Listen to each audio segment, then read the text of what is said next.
Alexandra, bienvenue au podcast. Merci. Après 2 ans d'efforts, t'as essayé de trouver ce moment-ci. Ouais. On t'attrape avant que tu prennes un vol pour l'Europe. Oui. Littéralement tantôt, dans une couple d'heures. Littéralement tantôt. Fait que merci d'être ici. Plaisir. L'épisode est présenté par Valier. J'ai la chance d'être ambassadeur depuis 2019. C'est une marque montréalaise fièrement établie ici dans le Mainland. Leur philosophie, c'est de faire des vêtements haut de gamme pour la ville avec des matériaux techniques. C'est le genre de linge parfait pour des déplacements actifs comme faire du vélo ou que ce soit l'été ou l'hiver. Littéralement, ça, c'est des pantalons Valier que je porte depuis 5 ans, je crois. Je shoot tous mes mariages avec ces pantalons-là. Valier offre 20% de rabais pour tous ceux qui écoutent le podcast. Les détails sont dans la description. Merci beaucoup, Valier, c'est très apprécié. De retour à notre programmation. Je suis vraiment content de te voir parce que, comme je te disais juste avant, il y a quelques secondes, il y a tellement de questions que je voulais poser depuis tellement longtemps, mais que je voulais garder pour ce moment-ci. Parce que souvent, on a commencé à faire de la photo ensemble, puis souvent, tu sais, oui, des fois, il y a un petit 45 secondes de libre, mais de un, la tête est distraite parce qu'il y a plein d'autres choses à penser, les journées de spectacle, mais aussi parce que 45 secondes, c'est trop court pour répondre à des belles questions. Fait que là, on est là. C'est très cool. C'est le fun de prendre le temps. C'est fun de prendre le temps. C'est un médium fait pour ça aussi, comparé à des entrevues. J'adore. C'est comme tard. Moi, j'adore les podcasts, pour vrai. Je t'ai vu pour la première fois en spectacle il y a 3 ans.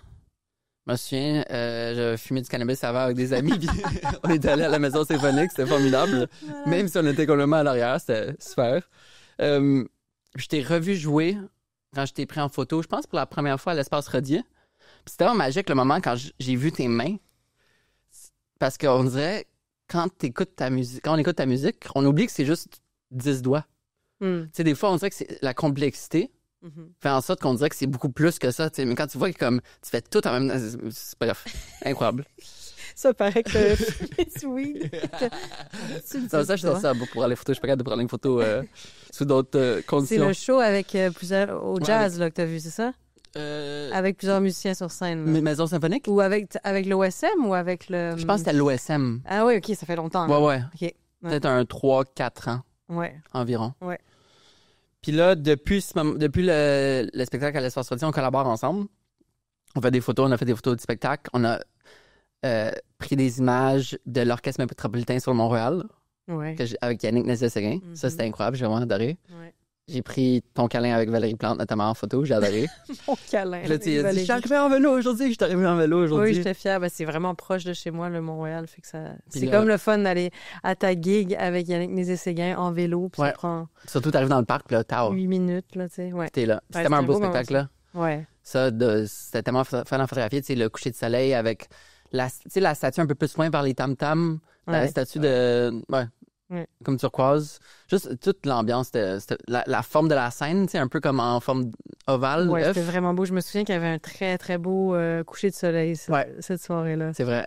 Ouais, c'était un beau moment, plein de monde, tellement montréalais, tellement belle célébration. Avec Yannick. Avec Yannick, qui est tellement cool, tellement dynamique. Tellement dynamique. Tellement inspiré et inspirant. J'adore cette aussi. C'est comme, tu sais, cassé comme le cadre classique. Ben ouais. Ça, on s'entend bien là-dessus. Ouais, c'est ça. Puis depuis, on collabore pour faire des photos. Question que j'étais juste curieux. Qu'est-ce que tu cherches dans un photographe? Parce que j'imagine que tu en as rencontré beaucoup au fil des années. Ouais, c'est une bonne question. Ben évidemment, tu cherches un œil artistique. Je pense que la première chose que tu cherches, c'est ça.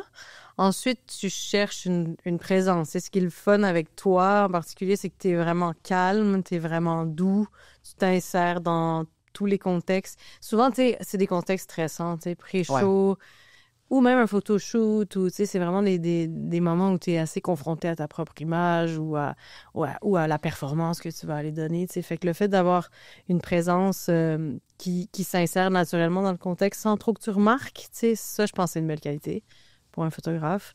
Puis la rapidité d'exécution, être généreux dans les photos, que ça soit pas compliqué, c'est ça, c'est professionnel, la présence, puis évidemment l'art. Je pense que c'est ça l'avantage de l'approche un peu plus documentaire versus fashion éditorial, que c'est peu de photos, fashion éditorial, c'est peu de photos, très retouché, mais prend plus de temps, puis c'est ça, t'as moins de photos, tandis que le documentaire, c'est juste, on est tellement habitué à se retrouver dans toutes les situations que on essaie d'en sortir le plus possible. En fait, c'est que, j'imagine, tu vas chercher la qualité de ta photo, elle est la qualité de ta personne un petit peu. J'imagine aussi. T'sais, moi, je dis ma plus grande force, c'est d'être caméléon dans la vie. Mettons, si t'enlèves la caméra, je peux m'adapter à un mécanicien de Sorel-Tracy Ouais. puis à un premier ministre. Oui, ben c'est ça. Ben ça te rend bien aussi, je pense, pour faire Ben, c'est ça. surtout genre plus documentaire, reportage, puis d'aller chercher vraiment l'essence des gens, là, Ouais. sans que ça soit retouché puis Les gens sont tellement différents. contrôlé, là. Fait qu'essayer de trouver les traits communs humains que tout le monde Ouais. a un peu. Est-ce que tu considères que tu es quelqu'un d'empathique, par exemple? Très, C'est ouais. ça. Mais je pense que ça, c'est une de tes plus grandes forces. J'ai littéralement un tatou sur mes cuisses. J'ai comme toutes mes philosophies de mon journal de bord qui sont tatouées sur mes cuisses. C'est vrai? Ouais. C'est quoi ton journal de bord? Ben, j'ai comme un journal que j'ai eu comme une grosse crise mentale à 18 ans à Ok. Chiaga. OK. Puis je me suis isolé dans les bois pendant une couple de jours avec mon chien. C'était comme un reset de mon cerveau un peu à ce moment-là. Puis j'ai lu L'Alchimiste, évidemment. Ouais, ouais. Puis L'homme qui voulait être heureux de Laurent Gounel. Puis c'est vraiment... J'ai un peu comme commencé... Un peu comme fait page blanche dans mon cerveau à ce moment-là. Puis c'est à partir de ce moment-là que j'ai commencé à me rendre compte que le cerveau, c'est une éponge. Puis que, dépendamment de ce que tu absorbes, ça peut vraiment te façonner. Ouais. Donc, de choisir les bonnes philosophies de vie par lesquelles tu veux vivre la Ce sont vie. encore les bonnes, mettons des philosophies de 18 ans, Ben, sont clairement, encore actuelles, parce qu'elles sont quand même pognées sur tes cuisses, tu Ben, sais. c'est pourrait, mettons, la raison pourquoi je disais ça, c'est l'empathie. Ouais. J'ai une paire de souliers, fait que tout le temps se mettre dans les souliers des autres, par exemple. OK, t'as ça. Ouais, j'ai littéralement une paire de C'est souliers. bon, ça. Fait que, C'est un tu peu sais- comme les accords Toltec, tu sais, ça me fait penser à ça. Tu connais les Non, accords je connais pas. Toltec? Ah, mais question m'en a parlé. Je sais pas si c'est resté, mais il y en a que c'est que ta parole soit impeccable. Ah oui, quelqu'un m'en Ne a prends déjà rien parlé. personnel. Que ta parole soit impeccable, ne prends rien personnel. Ne pas faire de suppositions. Ça, c'est bon. Ça, c'est très fort. Ça, c'est très fort. Ta parole soit impeccable. Je me souviens plus du quatrième. Mais c'est bien. Mais là, il va me manquer de place, mec. C'est ça, il va falloir, avec le temps, Ouais, c'est ça. tu vas avoir des jambes de sagesse à la fin de ta vie. Ça reste aux genoux, fait que c'est quand même limité. Au moins, ils sont tous là, tu sais, je m'en souviens pas toujours. Si, mettons, t'enlèves l'aspect musical, je sais même pas si je l'ai dit, mais t'es pianiste dans la vie. Oui, je suis pianiste. Donc, c'est ça, parce que Pianiste, compositrice, je fais de la musique, c'est J'assume animal que- des fois. tout le monde le sait, fait que c'est pour ça que Mais je l'ai non. pas dit. Mais non. Mais on va dire, ouais, c'est pianiste. Mais si t'enlèves l'aspect musique de ta vie, comment tu te décrirais en 3 mots? Ta personne. Empathique, définitivement. Drôle, Ah ouais? peut-être, ouais. Puis...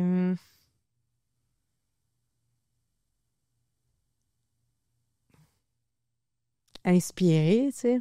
Mais moi, je sais pas si inspiré, c'est le bon mot, parce que l'art, pour moi, c'est vraiment un truc qui me traverse, tu sais. C'est pas quelque chose que tu sais, genre, oh my God, cette texture-là m'inspire. Oui, mais ça se fait tellement naturellement. Dirais-tu subconsciemment? Ouais, c'est définitivement quelque chose de subconscient, là. C'est quelque chose qui passe à travers moi, là. Puis mettons concrètement, as-tu une grosse bibliothèque? J'ai une grosse bibliothèque parce que ma blonde est académique. Fait que Ok. J'ai une grosse bibliothèque de livres remplis de genre De force. le capitalisme et les affaires sur l'économie, l'anthropologie. Moi-même, j'ai pas une grande bibliothèque, non. Puis mettons, J'ai l'alchimiste de Paulo Coelho. le classique. Qui, Non, comment tu fais pour gérer tes inspirations? Tu fais juste comme les consommer une fois, puis tu les laisses aller? Ouais, mais c'est comme drôle parce que moi, il faut que je vive. C'est pas drôle, ça arrive souvent. Là, mais tu sais, il faut vraiment que je remplisse mon seau de vie pour qu'il se passe quelque chose au niveau de la création. Tu sais, et c'est pas quelque chose que je vais avoir une idée éventuellement, mais il faut que j'ai vécu quelque chose. Ça, c'est très... est-ce que tu penses que ça, c'est spécifique à ton genre musical? Non, je pense que c'est spécifique à certains artistes. Je pense qu'on a vraiment pas tous le même mode de création. Ouais. Puis moi, comme c'est quelque chose un peu qui m'a choisi dans la vie plus que l'inverse, c'est vraiment intuitif. Il faut vraiment qu'il arrive quelque chose qui a un trop-plein émotif, qui a besoin de s'exprimer quelque part. Puis là, il va y avoir un projet. Puis là, je vais le structurer, je vais travailler, tu sais, puis pour le synthétiser. Mais si ça part de quelque chose de rationnel, puis il y en a plein, là, tu sais, il y a plein. En ce moment, je découvre plein de musique brésilienne que j'adore. J'en ai plein des inspirations comme ça. Mais ça va pas être, tu sais, c'est rarement une idée rationnelle qui fait que je vais créer un album. Ouais. Ça vient vraiment du cœur, tu sais. C'est très similaire aux humoristes. Moi, j'ai tellement de respect pour les humoristes parce que comme tu peux pas juste t'asseoir dans un chalet puis écrire, il faut que tu vives Ouais. des choses pendant ton année sabbatique Complètement. pour pouvoir créer parce que sinon, Ouais. c'est juste un vide. Et il faut que tu testes sur scène. J'en parlais avec ma Ouais. soeur qui est humoriste, là. Ouais. C'est dur, là. C'est tellement Moi aussi, j'ai vulnérisant. énormément de respect pour eux parce que nous, on arrive sur scène, on a quand même des tunes. Ouais. Tu sais, on a un matériel qu'on présente. Tu sais, après, véhicule. notre job, c'est de le véhiculer le mieux possible. Mais eux, ils créent sur scène, en danger, Ça marche pas, ils prennent énormément de risques. Tout le temps Moi danger. aussi, je suis vraiment... Imagine respect. prendre la même durée que t'es chaud, aller sur scène, Ouais. un rideau noir, puis juste un micro. Ouais. C'est tellement épeurant. Et en même temps, c'est fantastique. Ouais. Parce que moi, dans les moments que je préfère quand je suis sur scène, c'est les petits accidents. Tu sais, Ouais. quelqu'un qui échappe un verre, puis là, tu peux faire une joke. Un cellulaire qui sonne, tu fais une joke. Ça crée des petits moments où vraiment, tu as l'impression que c'est unique, que les gens, ils sont dans le moment présent avec toi. Mhm. Et je pense que les humoristes sont un peu toujours sur cette ligne-là. Là, de... Ouais. Sans garder l'écoute, tu sais, puis c'est fou, là, je fais la fille de plus en plus d'humoristes, puis c'est fou de voir ceux qui adorent faire du crowd work, puis ceux qui dérogent jamais de leur texte. Ouais. Comme chaque gorgée d'eau est calculée. Ouais. Mais Parce que ça met l'emphase. Mais en musique, tu as ça aussi. Tu sais, par exemple, Martha Wainwright, elle a jamais le même setlist, en tout cas pas en tournée. Là. Moi, je l'ai vue en tournée. Elle choisit la tune qu'elle va jouer next. Moi, non. Là. Moi, j'ai un show, j'ai une scénographie. Pas que je déroge pas. J'ai toujours des moments d'improvisation, puis j'ai des choses que je peux interchanger. Mais il y en a qui sont complètement loose. Et il y en a qui sont beaucoup plus straight que La moi. scénographie, ça fait ça aussi. Tu sais, ça te limite parce que tu as une Un équipe peu, qui embarque, qui doit Oui, savoir mais où est-ce que tu ça peux va. quand même changer à l'intérieur. Tu peux rester dans ton décor en changeant quand même ton pacing, ce que tu vas dire et tout ça. Il y a une petite part de liberté. Mais c'est vrai que je connais des artistes, des musiciens aussi qui récitent le même texte, les mêmes mots, c'est les fou, hein? mêmes shows, les mêmes moves. C'est comme des 300 représentations au Québec, là. Ouais. Tu sais, c'est hallucinant. Ouais. Est-ce que tu consommes beaucoup d'humour? Quand même. Non, mais tu sais, un peu comme tout le monde, là, sur les réseaux sociaux, puis des fois j'accroche, des fois j'accroche pas, là. Je suis pas... ça fait longtemps que j'ai pas été voir un show d'humour. C'est quoi des humoristes qui te parlent? C'est parce que j'habite à Rotterdam aussi, fait que je comprends pas la langue, c'est pas super pratique, là, fait que je consomme plus à distance ces temps-ci, tout ce qui est québécois ou francophone, là. Est-ce que ton algorithme, il change quand t'es là-bas? Ouais. C'est ça? Ouais. Tu vas être comme dans la bulle de Rotterdam? Mais j'ai puis beaucoup des Pays-Bas? expats qui habitent à Rotterdam. OK. Aux Pays-Bas. Ouais. Des jokes sur des observations sur les expats qui habitent là-bas. OK, Des wow. choses comme ça. Oui, ton algorithme, il change. J'ai encore un peu de trucs québécois, mais pas beaucoup. Non, c'est spécial quand même. Hein? J'adorais quand j'ai fait des longs voyages, tu sais, de pays en pays en pays. Ouais. Puis c'était fun de voir le décalage que ça prenait avant que l'algorithme s'adapte à ton nouveau lieu. Ouais. J'étais comme, OK, il pense que je suis encore en Turquie, maintenant je suis en Irak. Il pense que je suis encore en Irak, maintenant, tu sais, je suis quelque part ailleurs. T'es allé en Irak, toi? Ouais. Wow. Ça doit être beau, ça doit être magnifique, cette région du Puis, monde. tu sais, je suis arrivé par la frontière de l'Iran, terrestre, Ouais. en autobus. Ouais. C'est comme la frontière, c'était complètement enneigé.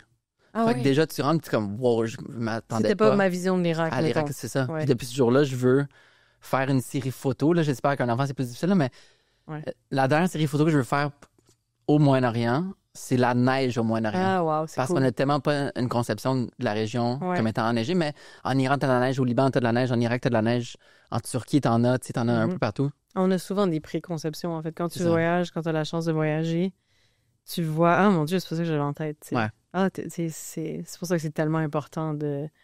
Puis je veux pas dire voyager parce que c'est un grand privilège de Ouais. voyager, mais de te mettre en contact avec des cultures différentes, tu sais. Même Justement. au restaurant, Ben oui. des amis, des discussions, des curiosités, tu sais, juste comme... C'est bien, tu sais, c'est important pour les enfants aussi, là, d'être en contact avec toutes sortes de nationalités, là. C'est vraiment une chance.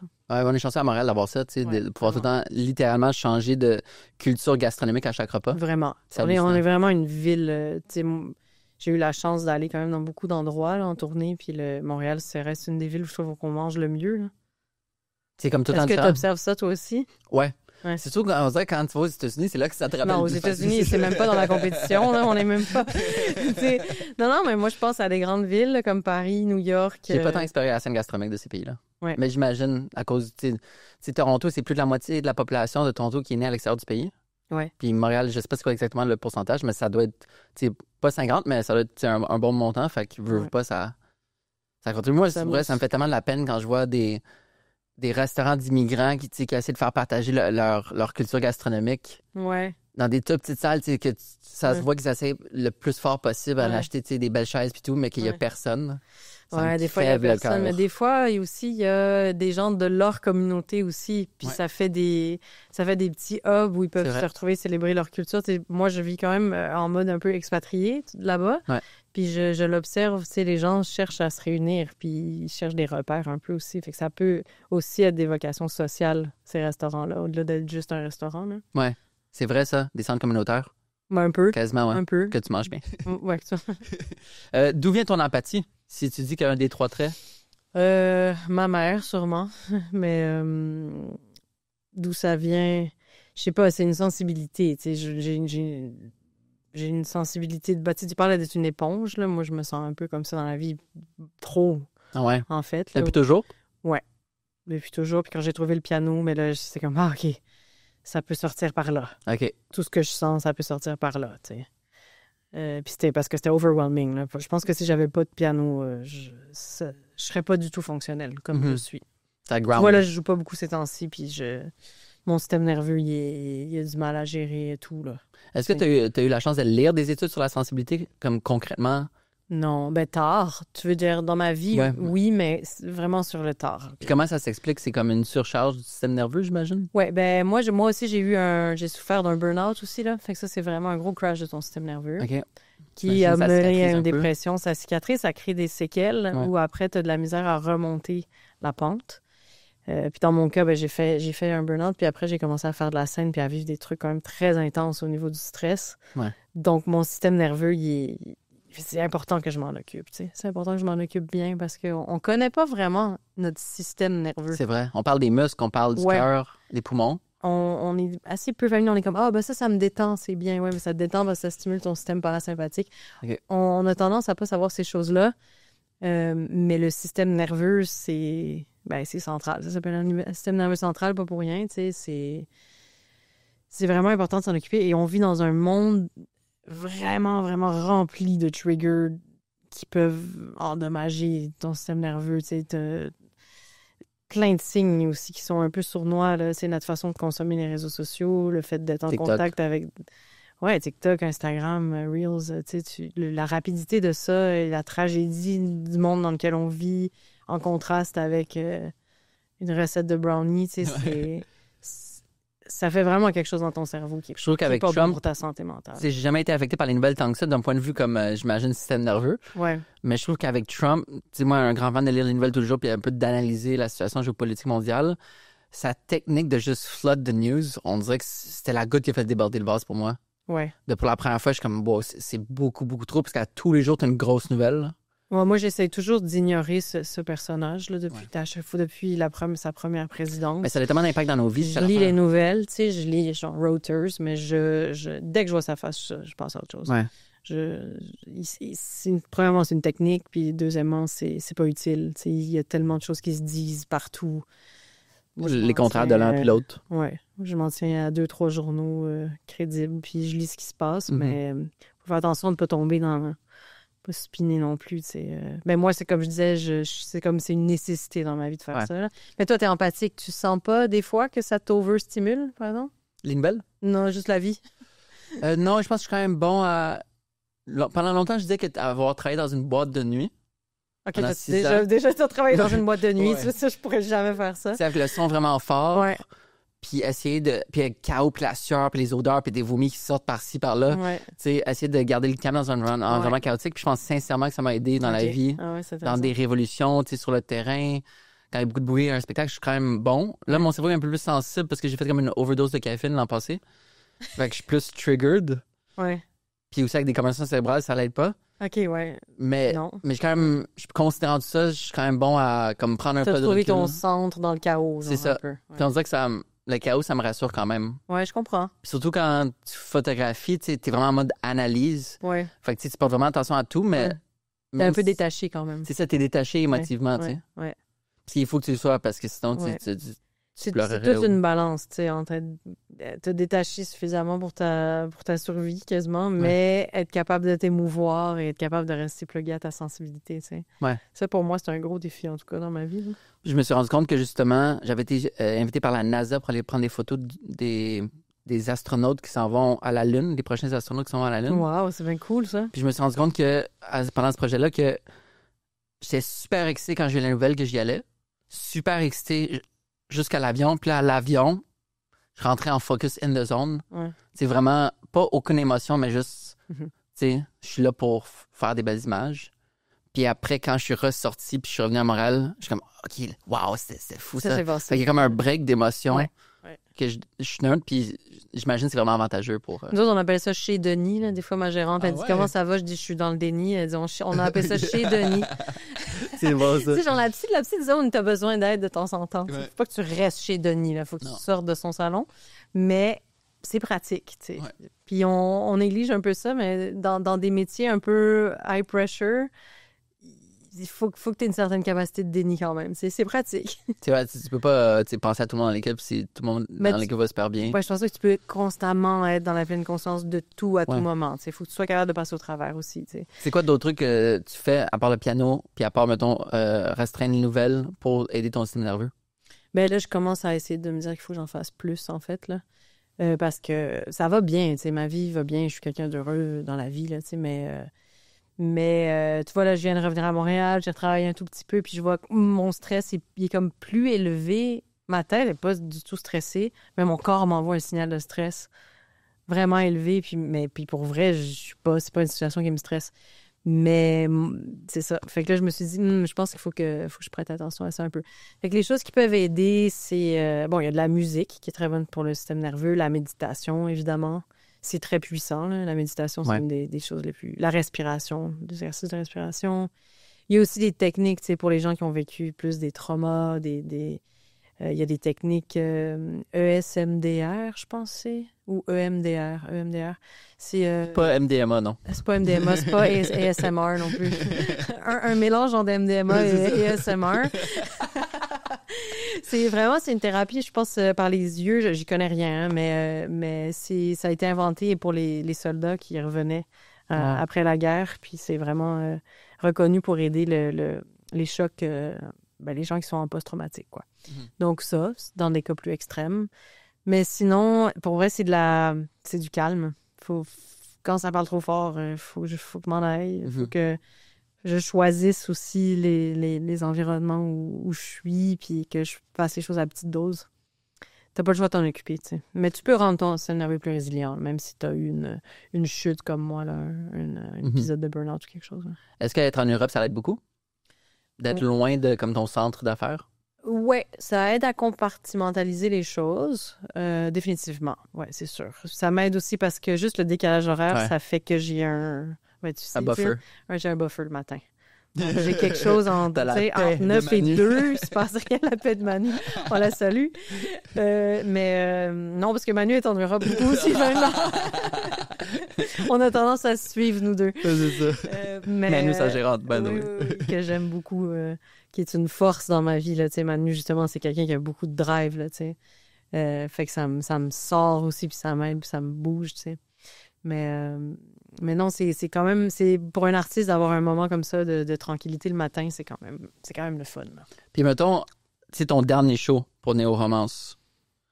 Combien de temps ça te prend pour comme ralentir la vitesse Après, de la machine, ouais? À la fin de la tournée, j'ai commencé à prendre une marche après mon show. OK. Surtout en Europe, parce qu'ici, c'est plus difficile, là. Parce que c'est pas loin. Mais ouais, je prenais des marches, tu sais. J'ai commencé à faire ça à Londres parce l'hôtel était pas très loin de la salle. Puis je suis juste partie, juste après le show. J'ai laissé tout le monde faire leur truc, puis je suis juste partie. Oh, c'est cool, ça. Ça a vraiment aidé à juste comme revenir à moi-même dans la rue, dans la vie de tous les jours, tu sais. Mais sinon, tu sais, il y a toujours des moments d'euphorie après les shows qui sont super le fun aussi. T'es en gang, t'as envie de prendre un verre. C'est très dur de pas prendre un verre parce qu'il y a tout le temps un qui est comme je vais en prendre un, puis là, on s'influence tous. Mais c'est une belle euphorie aussi. Le stress retombe. T'es rempli d'amour après un show. Ouais. Fait que ça, tu le vis ensemble, puis il faut, parce que ça fait vraiment partie des belles choses de notre travail, là. Puis après, je prends une douche, j'ai une petite routine, comme j'essaie de changer l'énergie, puis je recommence souvent le lendemain, là, tu sais. Ça te prend combien de temps t'endormir après un show? Pas longtemps, moi, je m'endors en 2 secondes. OK, tant mieux. Ouais, j'ai vraiment pas ce problème-là dans la vie, là.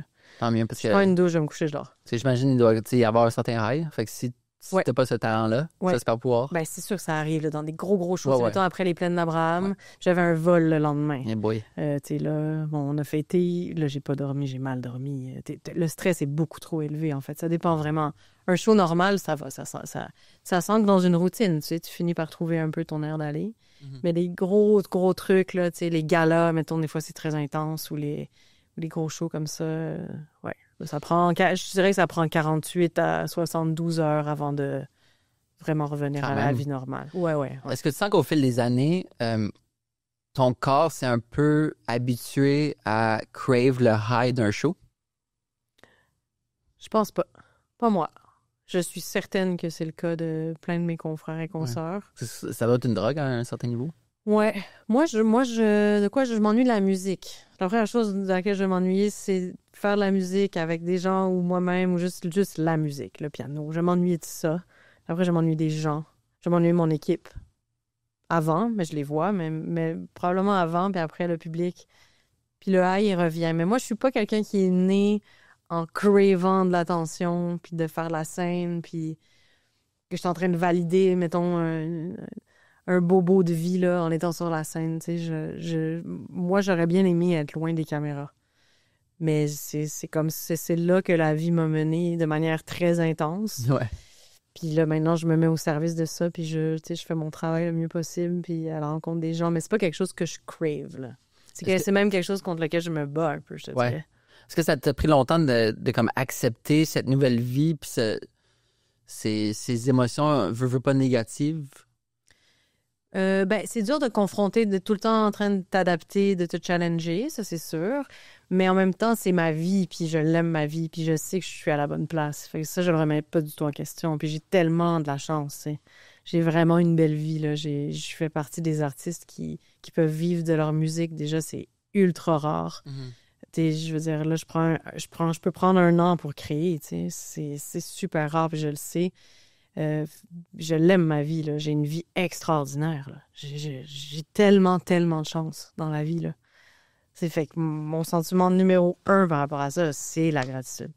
Ça a l'air tellement inquiétant, tout le monde le dit, mais je le sens, là. Je le pense du plus profond de mon cœur, pour vrai, là.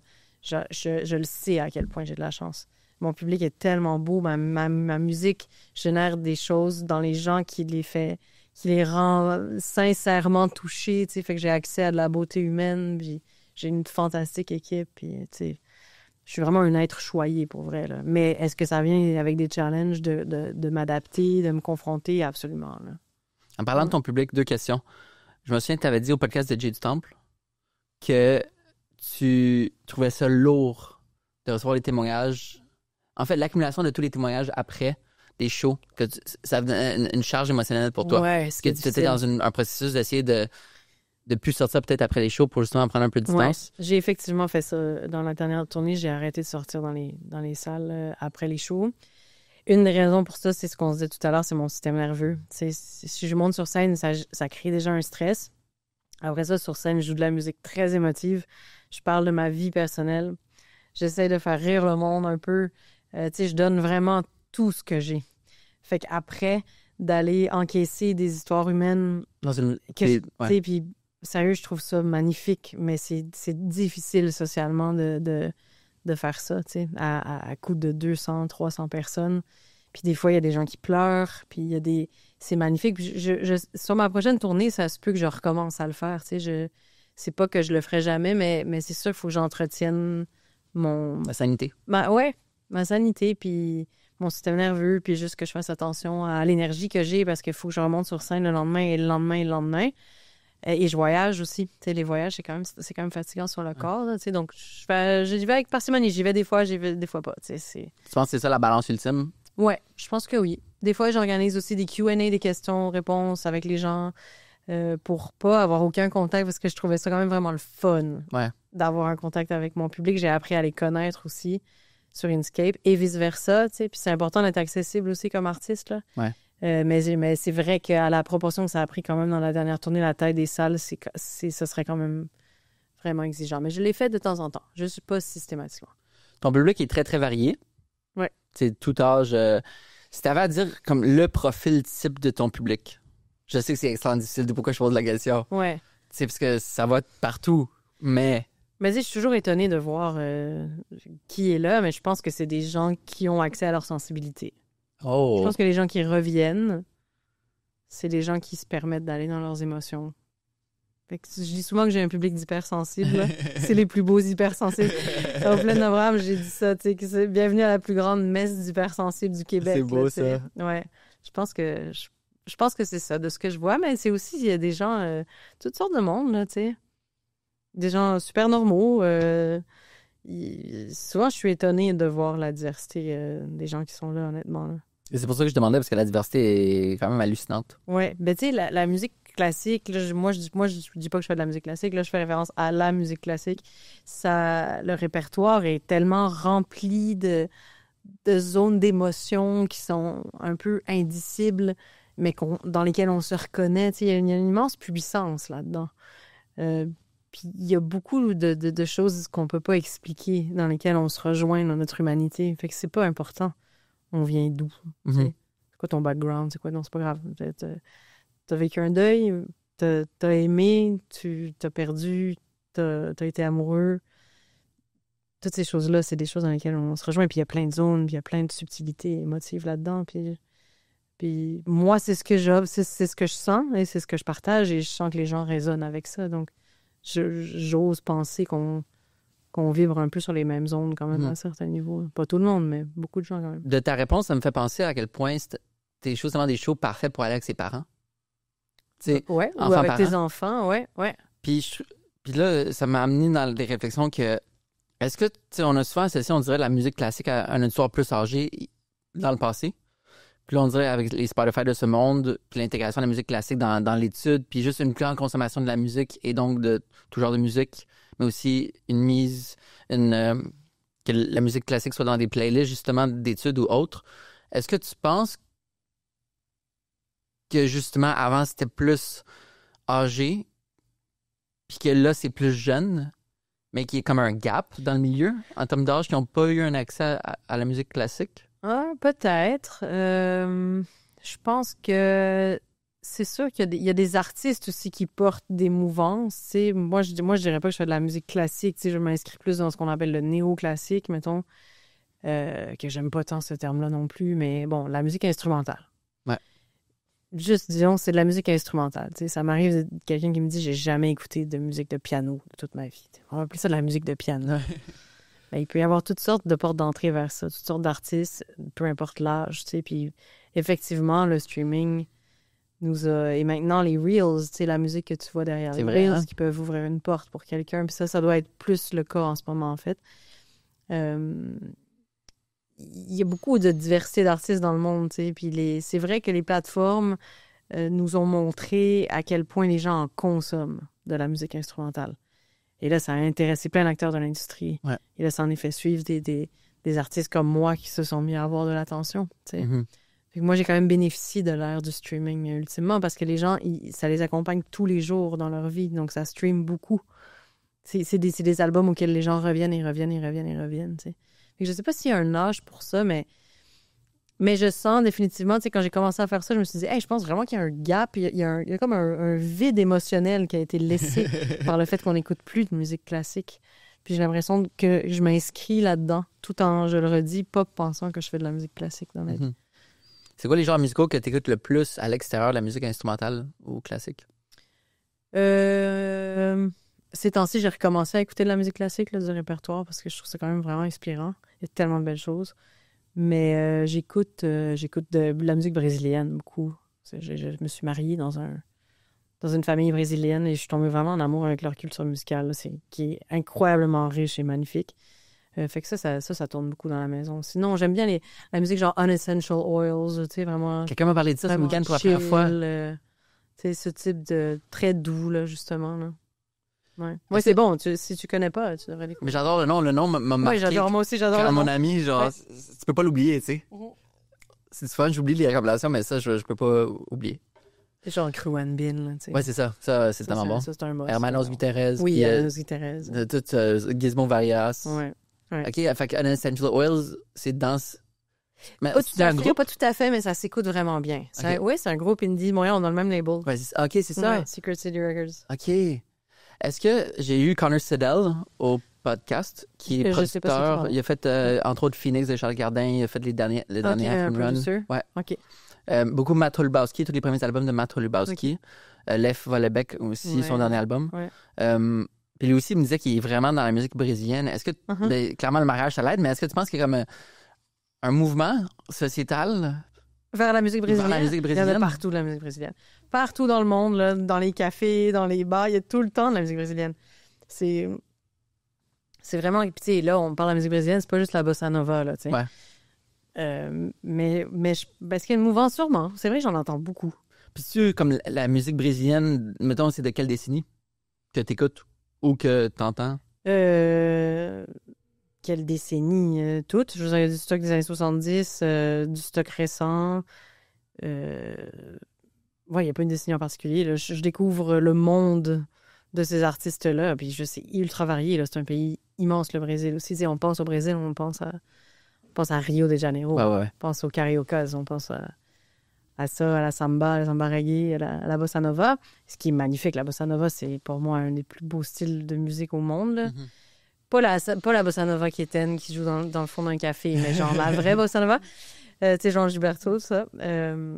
Mais ouais, c'était quoi la question? Y a-t-il une mouvance? Sûrement. Ouais. Sûrement. Je pense que oui. Je suis vraiment réfléchissant, on dirait, tu sais, pas que j'ai vécu dans les années 50, 60, 70, 80, mais on dirait qu'il y a vraiment comme un mouvement de oui, clairement avec Trump, mais tu sais, mettons Parasite qui a gagné le score. Ouais.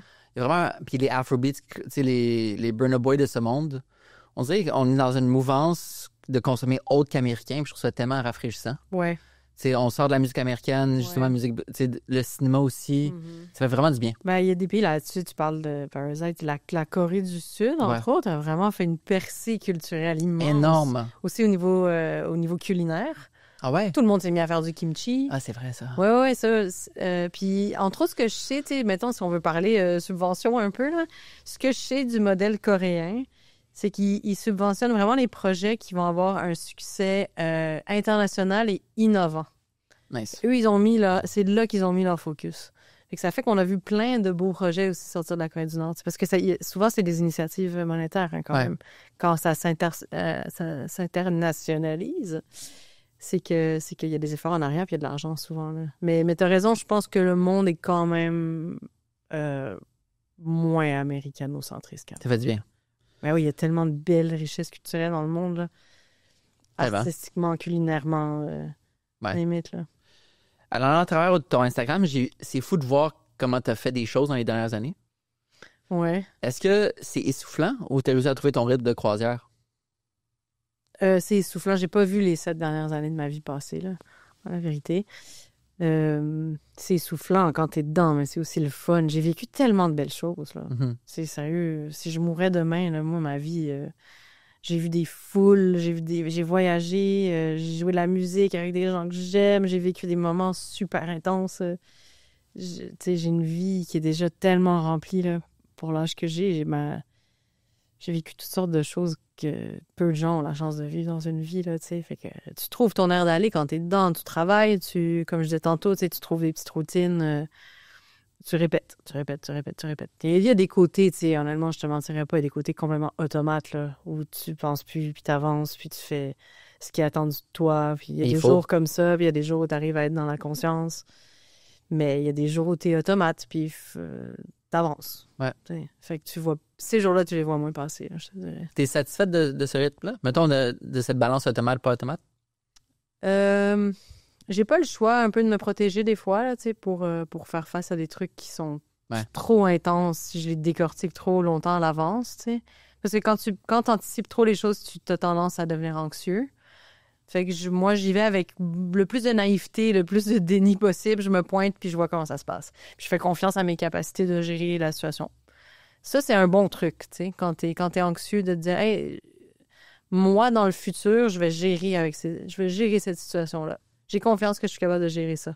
Ouais. C'est une belle façon de développer une confiance en toi, d'avoir confiance en tes outils.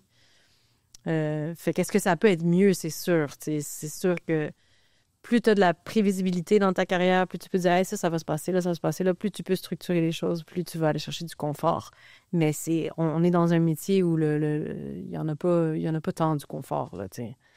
Puis j'en ai beaucoup par rapport à ben des gens, tu sais. Ouais. Fait que, et même moi, je veux dire, il faut que tu acceptes ça. Ce métier-là, c'est un métier de montagne russe, là. Au moins, t'es bien entouré, puis t'es entouré depuis Manu depuis tellement longtemps. Ouais, ben ça fait 7 ans, 7-8 ans là, qu'on est ensemble. C'est bon, ça. Ouais, c'est ma gérante. Ça veut dire que ça marche bien. Dans le sens où même... Ouais, ben on a beaucoup évolué ensemble aussi, tu sais. Ouais. Manu, elle a grandi, moi j'ai grandi, puis on s'est parlé, puis parce qu'on a vécu une ascension quand même rapide. Fait qu'on a appris énormément de choses. Puis la beauté de ça, c'est que quand tu travailles avec des gens depuis le début, t'oublies jamais tes origines dans tous les sens. Il y a personne qui est comment dire, attiré par l'état actuel des choses. Ouais. On est vraiment toujours... On vient de là. La petite Alex d'avant. Ouais, petite Alex avec mon petit album de piano qui était déjà sorti sur Bandcamp. T'sais. Ouais. C'est là qu'on était. T'sais. J'étais en dépression quand je l'ai rencontré. En plus. Ouais. J'ai adoré son entrevue. Elle a donné à Elle restera toujours la culture d'Émilie Perrault. Mais je l'ai pas entendu. J'ai envoyé un petit message, mais j'ai pas entendu cette entrevue-là J'ai parce que vraiment j'étais adoré. pas là. Puis j'avais pas accès à... C'est d'avoir sa perspective sur toi, Ah ouais? puis votre relation, justement, puis tu sais, le stress des spectacles, comment ça a aussi évolué au fil des années. Ouais. Beaucoup. C'était super cool. Au début, moi, j'avais entendu dire que Jacques Brel, il vomissait avant tous ses shows. Je suis comme, bon, parfait. Je vais vomir avant tous mes shows. Je peux faire ça. Ouais, j'aurais dit à mes producteurs de spectacle, j'ai dit, je vais faire 30 dates, je leur avais dit sur Inscape. Je vais en faire genre 30, faites juste vous assurer que j'ai une toilette, tu sais, au cas où je suis comme Jacques Brel. Ils ont fait ça, finalement, j'ai fait comme 140 dates de ce spectacle-là, Wow. tu sais. Ouais. Combien de vomis sur 140? Oh, 2. Au moins, la toilette était là. Il faut juste que tu sois prêt à te dire, ben au pire, c'est ça qui va arriver, mais je vais juste me pointer, tu sais. Ouais. Puis après, ton corps puis ton être, il sait que tu es capable de faire ça. Ouais. Ben, je l'oublie tout le temps encore, là, mais... Puis, mais j'imagine que tu as développé des trucs au fil des années pour te gérer avant un show. Je fais vraiment juste me pointer, là. OK. Just go. Ouais. Just do it, là, c'est tellement cliché et tellement vrai, là. Parlons d'un show spécial, Festival d'été de Québec 2024. Ouais. C'était comme...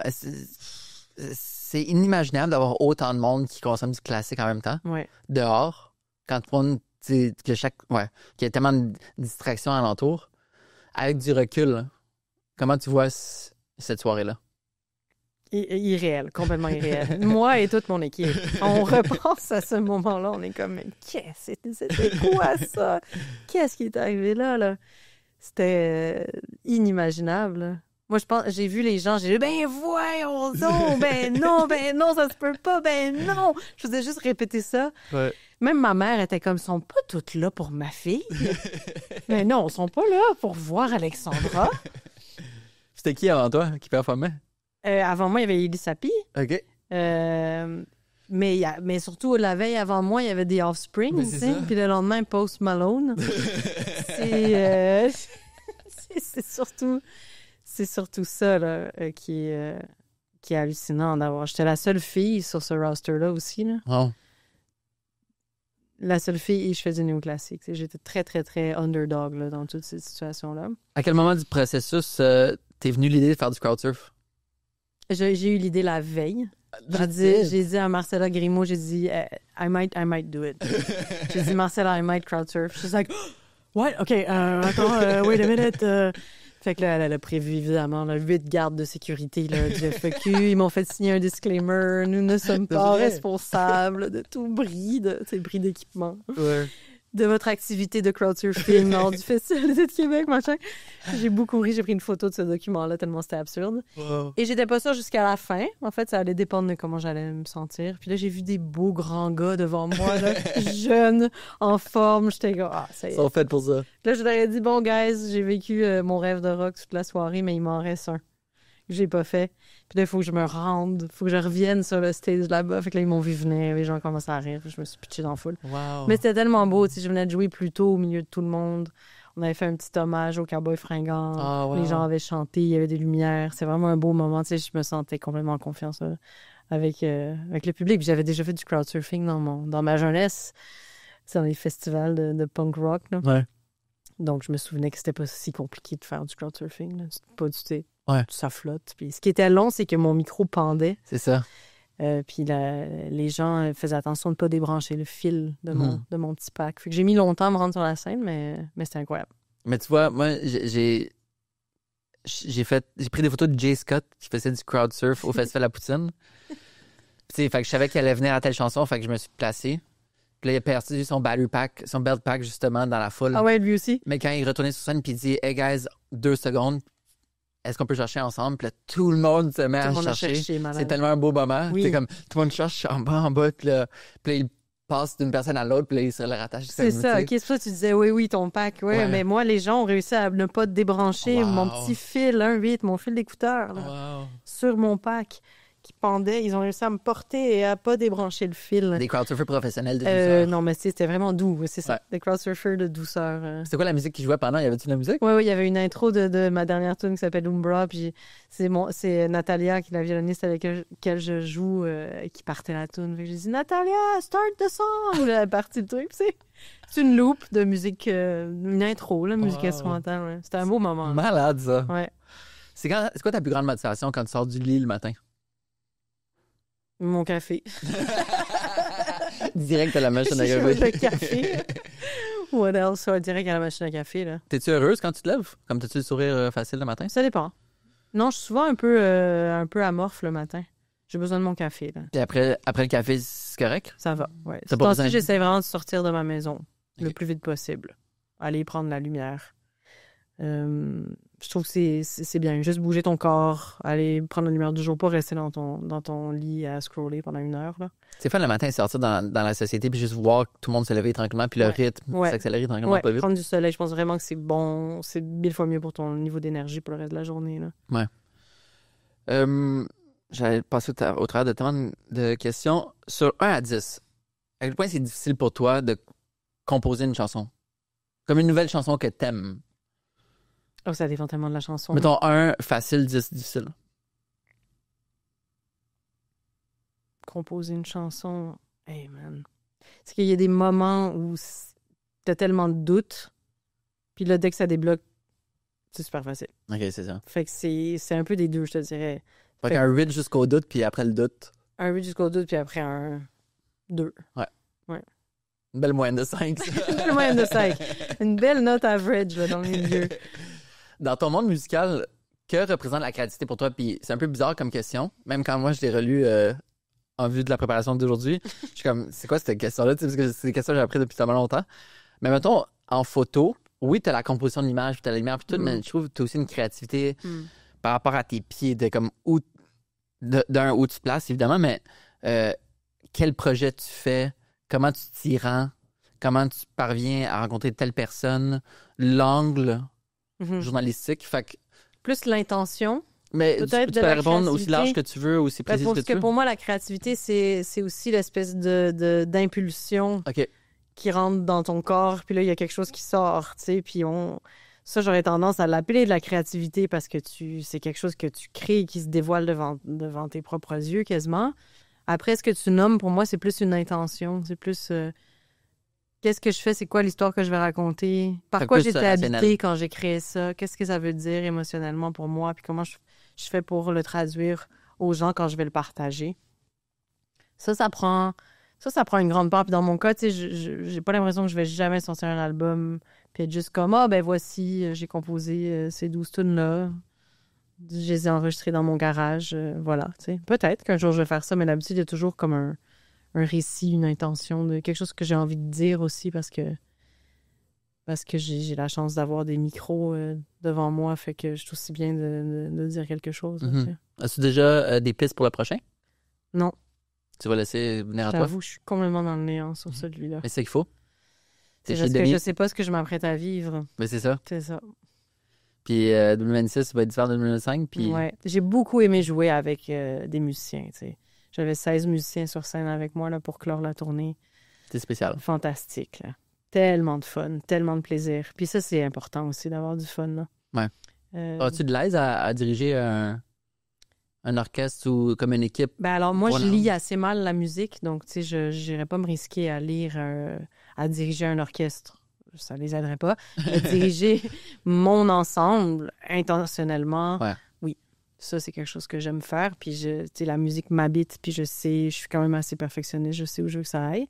Donc, c'est quelque chose, c'est un processus de groupe aussi, tu sais, fait que tu composes avec le talent et les personnalités de tout le monde, mais c'est quelque chose que j'adore faire, tu sais, fait que je vais peut-être y aller plus en mode collectif.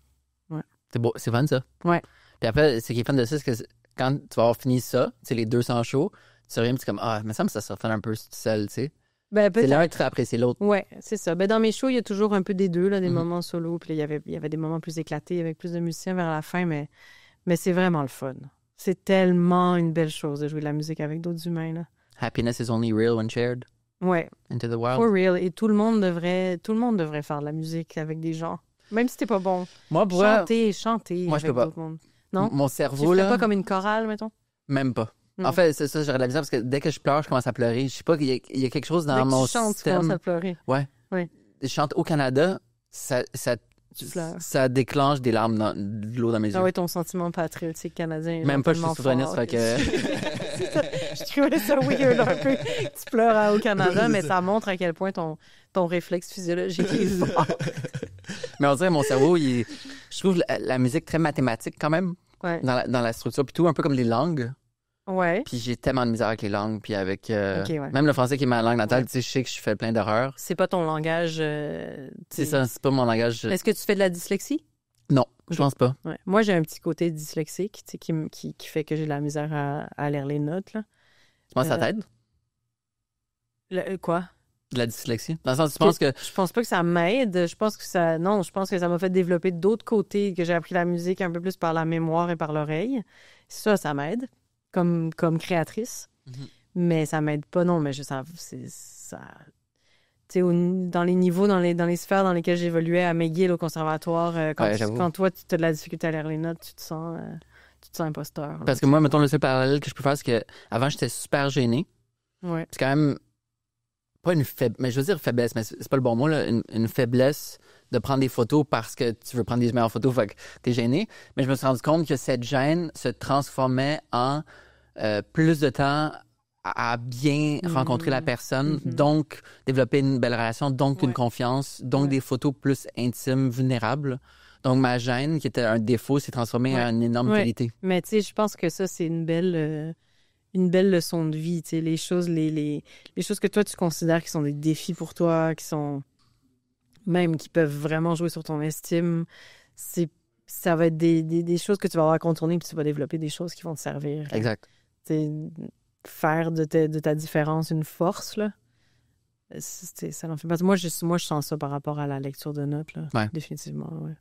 C'est ça, on dirait, nous on appelle ça, j'appelle ça en photo la mentalité club photo. C'est comme tu sais tout. Tu sais tous les settings, tu sais toutes les paramètres de ta caméra, puis c'est tout tellement trop bien que justement, il n'y a pas de flexibilité, il n'y a pas de... Il y a des gens qui sont un peu plus techniciens aussi. C'est Tu sais, en musique, il y en a beaucoup, les gens qui vont jouer n'importe quelle tune en 2 secondes, qui vont être méga virtuoses de telle affaire et telle affaire et telle affaire, super knowledgeable.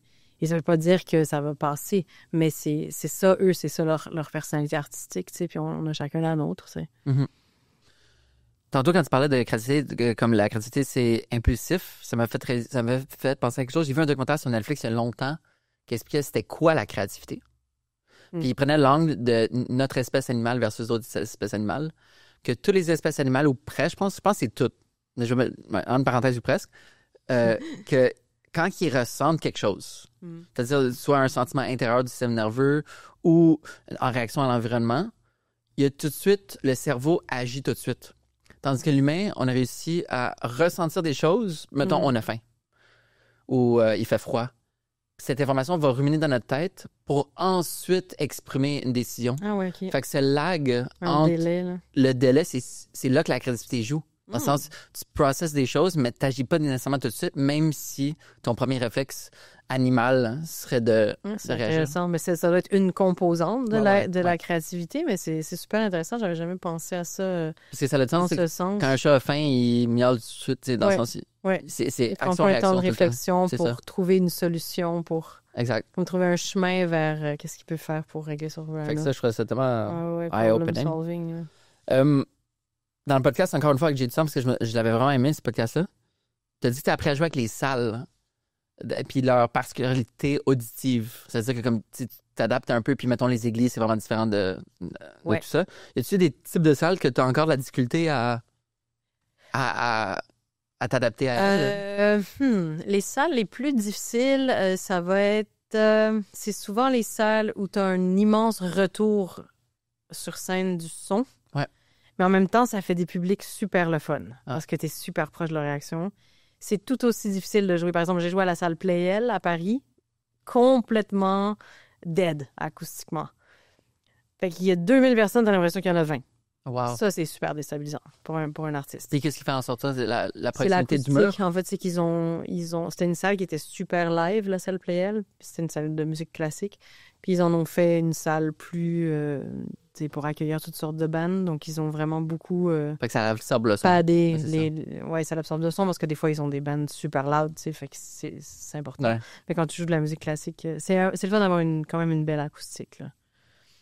Fait que ça, je te dirais que c'est ça que je trouve le plus difficile. Les salles live, c'est dur aussi pour le son, mais c'est super le fun pour le public. Les églises, le défi, c'est qu'il fait froid. Il fait vraiment froid dans les églises, fait que t'as froid aux mains.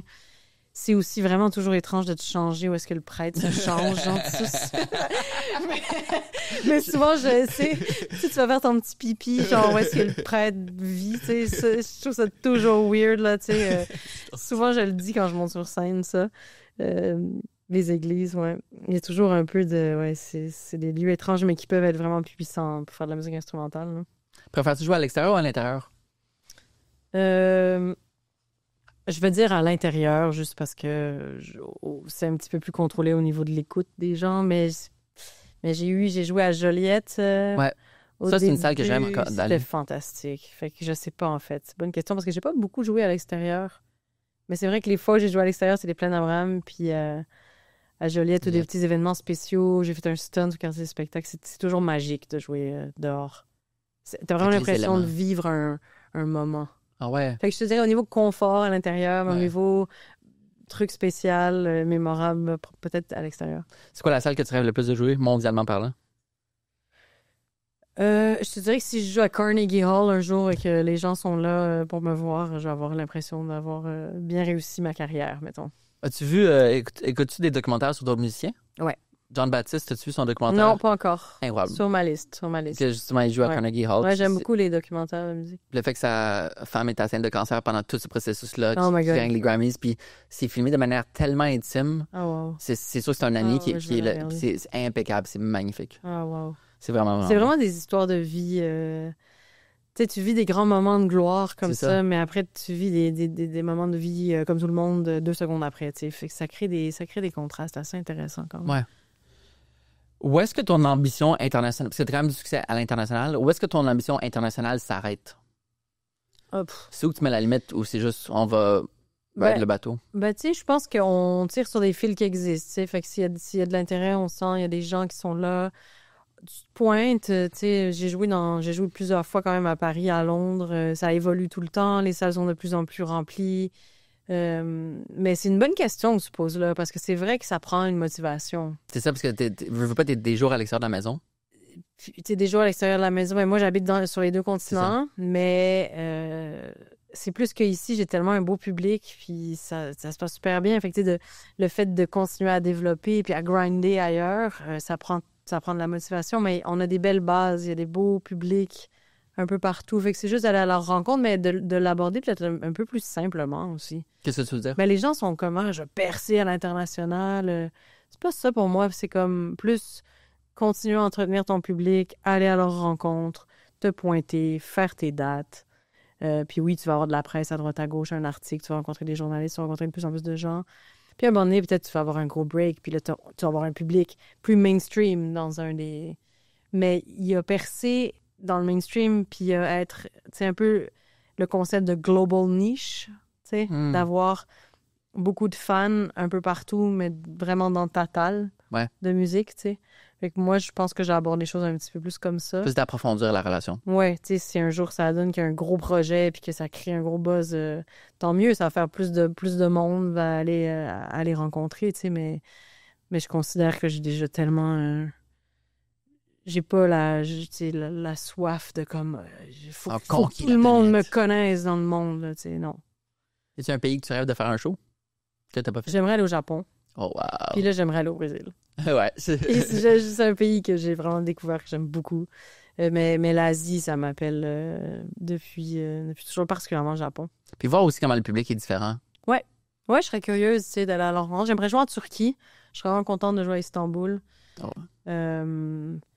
Parce que j'ai pas beaucoup joué en Italie. J'avais une date à Rome qui a été annulée. J'ai joué à Milan, mais j'ai jamais beaucoup joué en Italie. C'est très dur d'attraper les Italiens. Ils sont comme beaucoup de dernière minute, puis nous, on l'est pas. Tu sais, quand tu fais des tournées internationales, c'est quelque chose qui se fait pas mal à l'avance. Les Italiens sont comme « Oh, tu sais, ils play by ear, là, tu sais. » Fait que c'est quand même assez dur à attraper. Mais j'aimerais ça aller un peu plus en Italie aussi. C'est un pays que j'aime beaucoup. Il doit y avoir une grosse culture classique, j'imagine. Ouais, vraiment. Ouais. La Grèce aussi. Je suis allée en Grèce cet été. J'ai adoré ça. J'adorerais jouer là. Quel pays a la plus grande culture classique, selon toi? Ben, traditionnellement, c'est sûr que tu as l'école viennoise, l'Autriche, l'Allemagne. En Allemagne, il y a 3 radios de musique classique, je ne me trompe pas.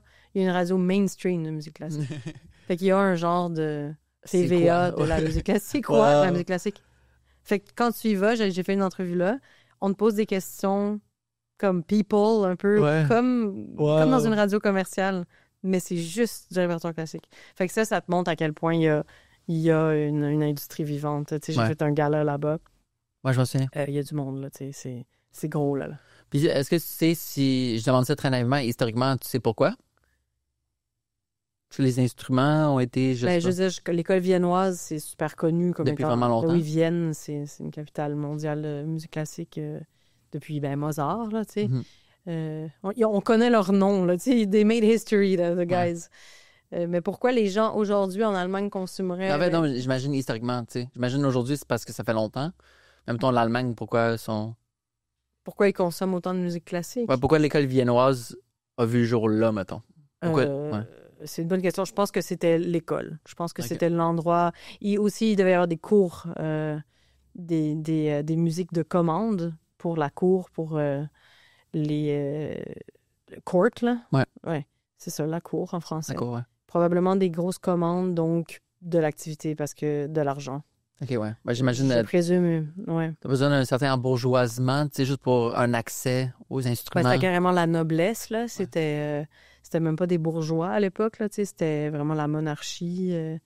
Mais je suis pas la plus grande historienne de la musique pour te l'expliquer, mais c'est ça ma compréhension, là, tu sais. J'imagine la musique classique au fil des...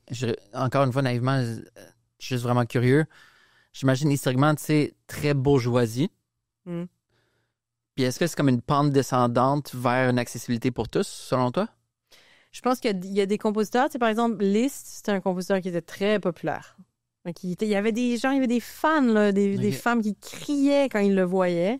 Donc, je pense qu'il y a des artistes, comme on disait tantôt un petit peu par rapport aux âges, je pense qu'il y a des artistes qui vous des portes et qui créent des liens avec différentes générations et qui ont popularisé tranquillement. Mais à l'époque, la musique classique, c'était populaire aussi. C'est ça l'erreur qu'on fait aussi. J'avoue, c'est vrai, t'as raison. Nous, on l'associe à quelque chose de... niche. Alors, il y en avait des plus populaires, comme je disais, Liszt et tout ça, mais les gens allaient voir de l'opéra là, en Italie. Là. C'était ça qu'ils faisaient. Hein. C'est vrai. C'était leur Netflix, là, à la limite. C'est vrai. Évidemment, il y en avait là, que c'était pour la cour des nobles et tout ça, mais il y en avait au théâtre. Je pense que ça faisait partie de la vie des gens beaucoup plus qu'on le pense. T'sais. Nous, on le voit comme un art noble parce qu'on l'a mis dans certaines formes. C'est vrai. Puis on l'enseigne et c'est de la musique qui est quand même complexe, qui demande une rigueur, une discipline à apprendre. Mais je pense pas que traditionnellement, la musique classique était forcément inaccessible. Intéressant. Où est-ce que je t'ai rendu? Avec du succès, évidemment, vient de l'argent. C'est quoi ta relation avec l'argent? Moi, j'ai toujours... Tu sais, quand j'ai commencé à faire ce métier-là, je me suis dit, je vais manger les avocats, puis je vais gagner 15 000 par année. Puis j'étais prête à ça. Moi, je disais craft dinner. Je sais pas. Craft dinner. Ouais. Puis tranquillement, mais j'ai eu des contrats. Puis j'ai eu... En fait, ce qui m'est arrivé, c'est que j'ai eu une pièce qui a été dans une grosse playlist, puis j'avais pas d'équipe. Donc, l'argent que ça générait, qui est pas exorbitant, là, mais ça me venait directement à moi, tu sais.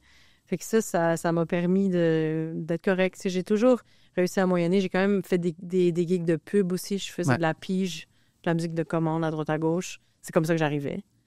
Mon rapport a toujours été l'idée d'en faire pour pas trop y penser.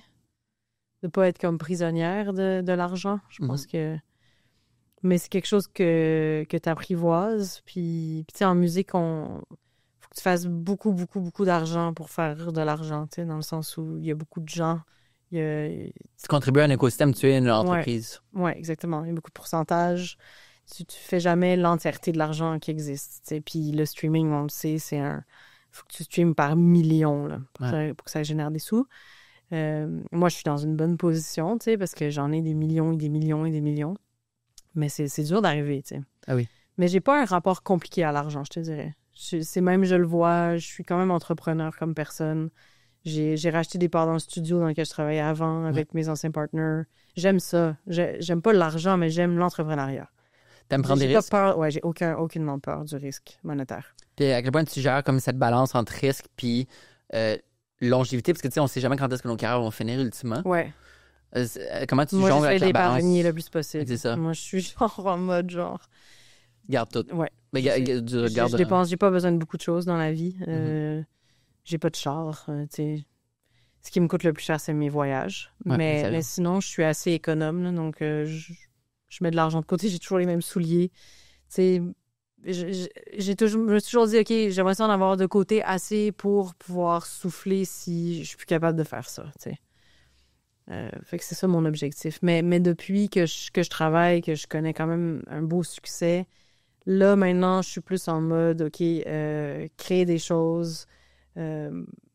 J'engage mon ami. Je le vois pas comme des dépenses, je le vois plus comme donner de la job, créer de la job. Parce qu'on vit tellement dans une industrie le fun. Ce que je fais, c'est tellement le fun que de partager cette chance-là. Fait que Manu, entre autres, elle a engagé 2 personnes récemment. Fait que ça grossit, puis l'opération a grandi. Mais je te dirais, ouais, je suis plus en mode, OK, économe, parce que à tout moment, on ne sait pas si c'est ça un va fou de voir continuer. des artistes musicaux, humoristes ou autres que ils donnent un show, mais ils contribuent littéralement à la paye de 30, 40 personnes le soir d'un show, puis même en pré-prod, en post-prod, etc. Puis c'est fou ce ratio de 1 pour 30 dans le sens les revenus d'une personne font vivre tellement de personnes. C'est en beau. Oui. C'est beau, puis c'est risqué. Moi, je sais que je me sens responsable quand même. Je me dis comme, OK, il va falloir que je retourne en tournée, là, parce qu'il y a du monde, on travaille ensemble, là, puis tout est un peu relié à ce que moi je vais faire. Les autres attendent. Ils attendent, mais ils sont intelligents, ils ont d'autres choses, ils ont d'autres projets, puis ils me mettent pas de pression, là, mais c'est vrai que c'est drôle quand même comme concept. Ouais. Ça, j'ai fait. C'est quoi ta relation à la photo puis à la caméra? Puis comment elle a évolué au fil du temps? Je parle pas de toi qui cliques sur une caméra, toi devant une caméra. De me faire prendre en photo. À la base, c'est vraiment pas quelque chose que j'aime tant, là. Mais t'apprends. Je pense qu'il n'y a pas tant de gens qui aiment tant. Oh, il y en a. Oui, c'est sûr qu'il y C'est en a. rare, c'est très, très rare. Ah oui, hein? Je te Même jure, ceux qui ont l'air d'aimer ça, ils aiment pas ça. il y a très peu de personnes qui me disent « Ah, j'adore être comme il y a tellement de peu de personnes ça prend vraiment au dépourvu. T'es comme, attends, minute. Ouais. Je connais une personne qui me l'a dit dans les peut-être 3 dernières années. C'est parce que on se voit pas, nous. Ouais. Moi, je te vois, je suis habituée à toi, tu sais. Toi, t'es habitué à moi, mais on n'est jamais habitué à sa propre image.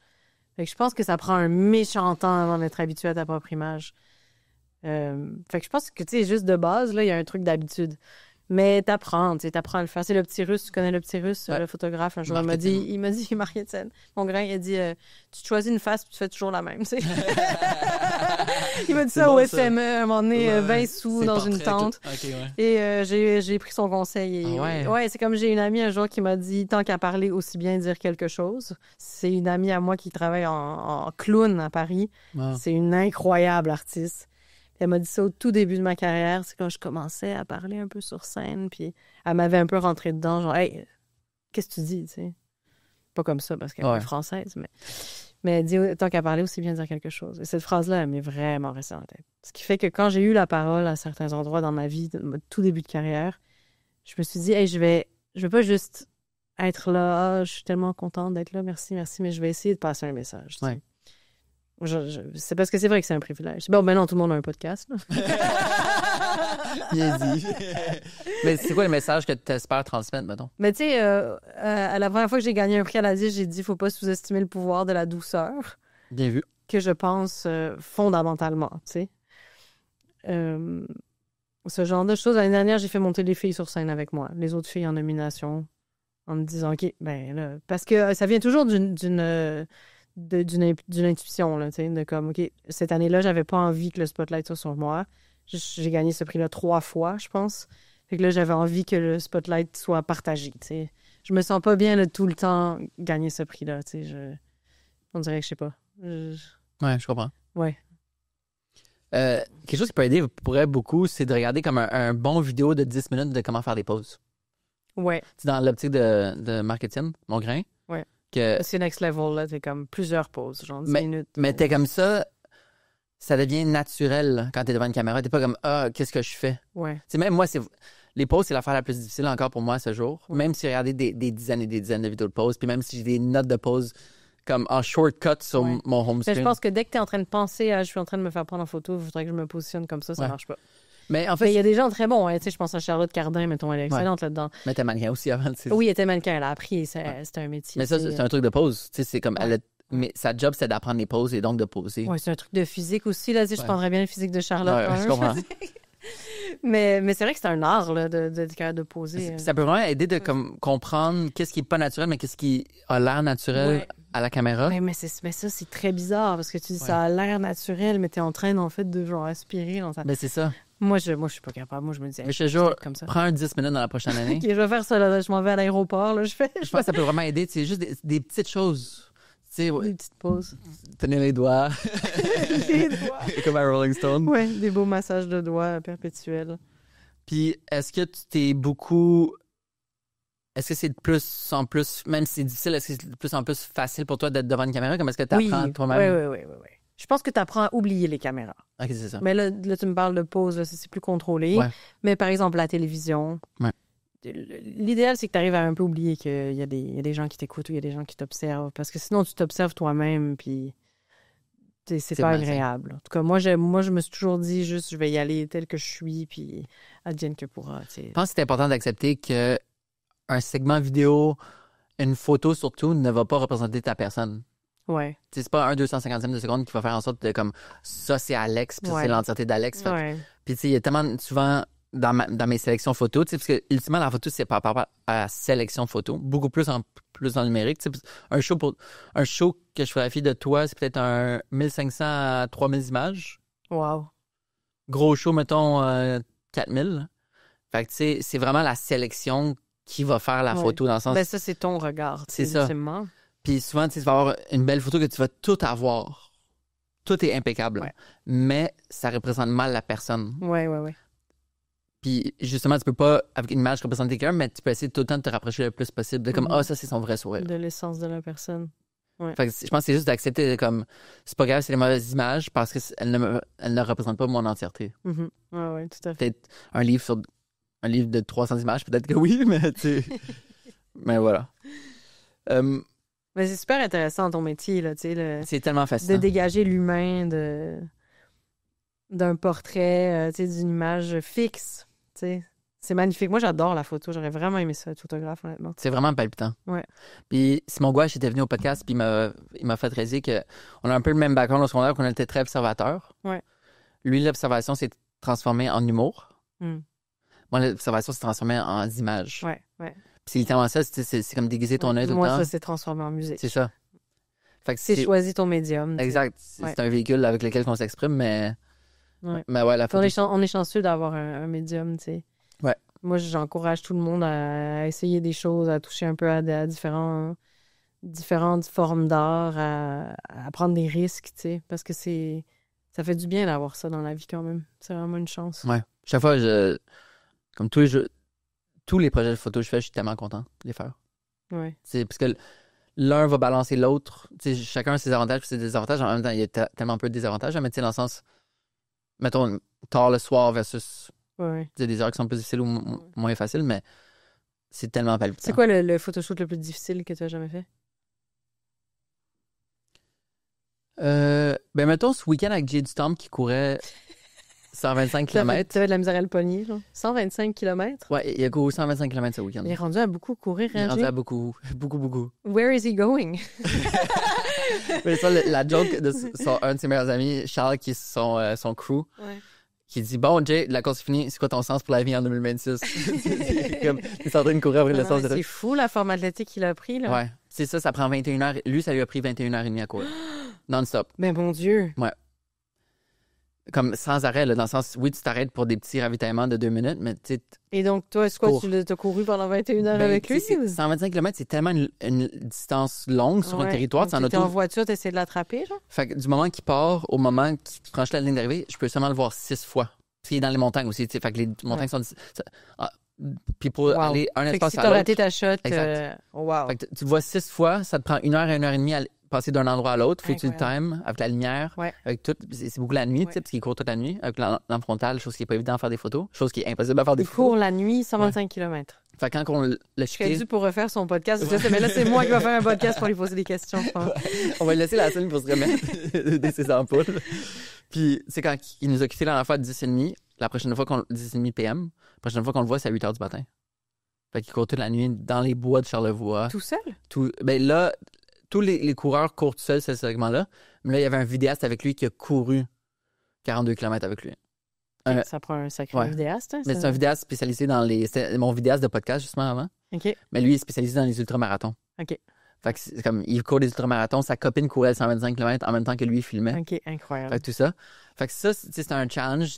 Moi, j'ai marché mes 10 000 pas. Je pense, à Athènes, j'en ai fait 16 000. On a beaucoup marché. C'est bon, ça. Puis le challenge, c'est évidemment de rester alerte toute la nuit, vu que j'arrête aussi de prendre la caféine. Mais sinon... Non, ça, c'est un gros challenge. Ouais, ça, c'est un gros challenge. Ouais. Mais quand ça s'est vraiment bien fait, je pense que l'adrénaline... Est-ce que t'étais de bonne humeur? Est-ce que c'est... Ouais, moi, je suis vraiment de bonne humeur, surprenamment. Ben, il n'y a pas des moments où t'es comme... Non. On dirait que pas de caféine faisait en sorte que mon énergie était plus stable. Ah ouais. J'ai dormi 1h30, mais quand même, j'ai vraiment été surpris par ma forme. Mais l'adrénaline, ça doit vraiment aider. Mais t'es un jeune bébé aussi. Ah, c'est ça. Ça te train le papa, ça. Ça te reconfigure. Ça train les nuits, ouais. Mais sinon, je dirais le Bangladesh. Le Bangladesh, c'était dur. Parce que le Bangladesh, c'est un peu comme l'Inde, mais mettons un 20 ans peut-être derrière en développement. Fait que c'est plus de poussière, plus de trafic, plus de klaxons. Ouais. Littéralement, les autobus publics se poussent. Comme quand ils attendent dans le trafic, ils se poussent. Ah ouais. Fait que tous les autobus sont scratchés. Fait qu'il n'y a aucun souci. Tu peux pas passer en 2 autobus. Fait que c'est beaucoup plus de chaos. Mon premier repas, j'ai eu la salmonelle. Ouais. Fait que je pense que c'est juste... Ouais, c'est le plus gros chaos que j'ai fait. Le plus gros défi. On pense que c'est l'Inde, mais non, dans le Bangladesh. Faut que je dirais ça. Juste de rester alerte, c'est pas te faire marcher dessus. Ouais, ou de naviguer tout ça. Complètement dépaysé aussi. C'est ça. Ouais. Ah, t'es bon. J'essaye de mon mieux. Comment peut-on s'inspirer plus des Pays-Bas, sociétalement, ici au Québec? Les Pays-Bas, ils sont vraiment forts au niveau de leurs infrastructures. Tu sais, c'est bien connu qu'il y a des pistes cyclables. Il y a plus de pistes cyclables que d'habitants, là. Tu peux vraiment aller d'une ville en ville en vélo. C'est fou, ça. C'est un petit pays, ça aide aussi. Oui, et ça aide aussi. Un plat pays aussi. Ouais. Mais ils ont leurs trains, toutes leurs infrastructures. Il y a des scooters sont électriques. Il y a beaucoup de voitures électriques. Ils sont assez en avant en termes de virage écologique. Ils sont, tu sais, quand je vais à l'hôpital, pour vrai, à côté de chez nous, j'ai l'impression d'aller au musée, là. Il y a genre une sculpture immense, c'est magnifique, il y a des fenêtres, tout fonctionne. Quand je vais à l'hôpital, je disais à tout le monde, c'est tellement fantastique, genre bravo, tu sais. Tu sais, ça marche, ils savent t'es qui, tu changes d'hôpital, ils savent t'es qui aussi, tout est numérisé. Tu sais, c'est sûr que pour nous, en tant que Québécois, ça fait une grosse différence, ça, quand même, le système de santé, là. Ouais. Ça, je le remarque. Et, tu sais, c'est vraiment dans les plus vieux capitalistes du monde, les Hollandais. Donc, ils sont rendus à un stade où ils ont vraiment légiféré certaines choses. Par exemple, sur l'habitation, il y a des lois sur l'alimentation, sur l'éducation, sur la santé. De pas comme profiter, faire du profit sur... Ouais. Il y a des dossiers, mettons, fondamentaux dans les droits humains où, là, il y a des lois. Le capitalisme est mieux encadré. C'est pas parfait, là. Certainement pas, mais je l'observe. Tu sais, il y a des... Par exemple, tu peux pas louer ta maison à quelqu'un ou sinon, il faut que tu aies une hypothèque commerciale.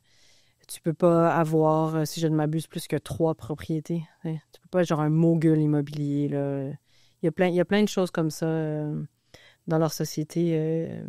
Nous, on a plein de nos avantages aussi, hein, mais ça, c'est ce que j'observe, là, tu sais, mettons. Puis, sur quoi ta femme se plaint?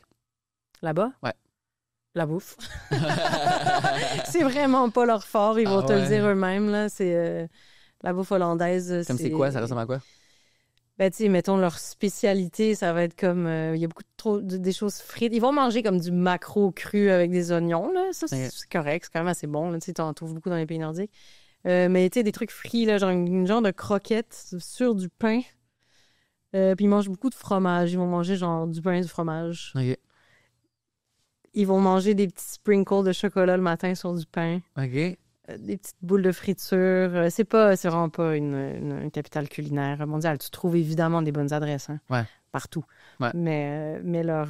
La base. Ils se foutent eux-mêmes beaucoup de la gueule de leur propre culture C'est culinaire. drôle, ça. On devrait quasiment les considérer comme scandinaves. Un peu. Ils sont un petit peu moins... un peu moins réglés quand même que les Ok. Scandinaves, je dirais. Sont un petit peu plus foufous. Sont Ok. drôles. C'est vrai, ben, j'avoue que tous les DJ viennent de là, la scène Ouais, de c'est party quand est même. énorme. Tu sais, moi, j'habite à Rotterdam. C'est une ville qui a été bombardée pendant la guerre, 2 fois plutôt qu'une, qui a été reconstruite par des buildings, des projets d'architecture complètement flyés, là. Il y a beaucoup de créativité aussi. Aux Pays-Bas, ils ont aussi, genre, affronté les eaux puis se sont fait un pays, là. Fait qu'ils sont très forts aussi là-dedans. Et c'est un peuple très direct qui va juste comme te dire ce qu'ils font. Ils vont absolument pas sugarcoater les trucs. Ça, c'est drôle. Je pense qu'aussi dans les pays scandinaves, je connais moins quand même, mais ma perception, c'est que les Dutch sont un peu plus foufous. Ouais. Ça a du sens. Ouais, Est-ce que tu as la politique locale là-bas? un peu. Je me souviens pas. Ça fait longtemps que j'ai eu un article, mais tu sais, le populiste, le leader Bert populiste, Wilders, ouais. ouais. On en est rendu où avec ça? Il a élu? essayé de fonder un gouvernement, il a été dissolu. Parce qu'en fait, là-bas, il faut que tu formes une coalition pour pouvoir gouverner. Comme la France, comme... Ouais, mais il y a beaucoup de partis. OK.